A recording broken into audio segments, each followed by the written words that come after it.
4 Maccabees chapter 16.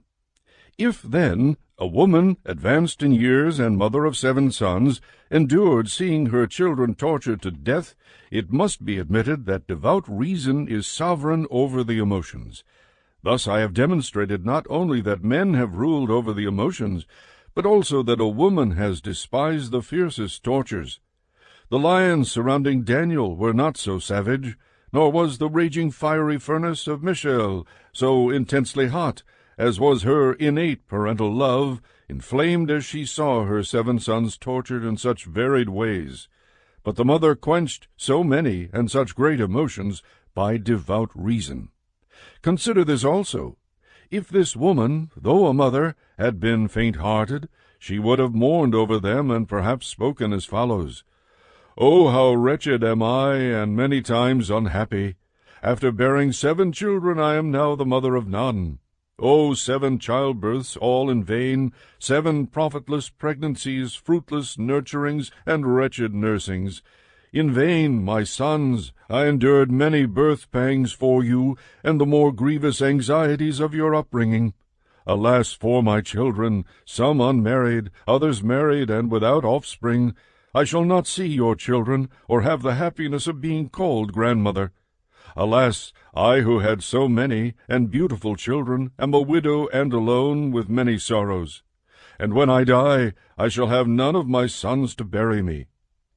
Yet the holy and God-fearing mother did not wail with such a lament for any of them, nor did she dissuade any of them from dying, nor did she grieve as they were dying. On the contrary, as though having a mind like adamant and giving rebirth for immortality to the whole number of her sons, she implored them and urged them on to death for the sake of religion.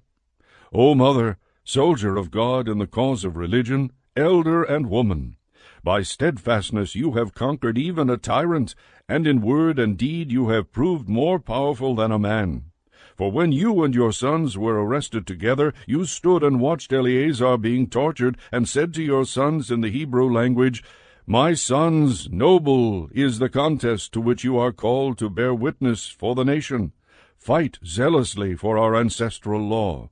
For it would be shameful if, while an aged man endures such agonies for the sake of religion, you young men were to be terrified by tortures. Remember that it is through God that you have had a share in the world and have enjoyed life, and therefore you ought to endure any suffering for the sake of God. For his sake also our father Abraham was zealous to sacrifice his son Isaac, the ancestor of our nation. And when Isaac saw his father's hand wielding a knife and descending upon him, he did not cower. Daniel the righteous was thrown to the lions, and Hananiah, Azariah, and Mishael were hurled into the fiery furnace, and endured it for the sake of God. You too must have the same faith in God and not be grieved. It is unreasonable for people who have religious knowledge not to withstand pain." By these words the mother of the 7 encouraged and persuaded each of her sons to die rather than violate God's commandment. They knew also that those who die for the sake of God live to God, as do Abraham and Isaac and Jacob and all the patriarchs.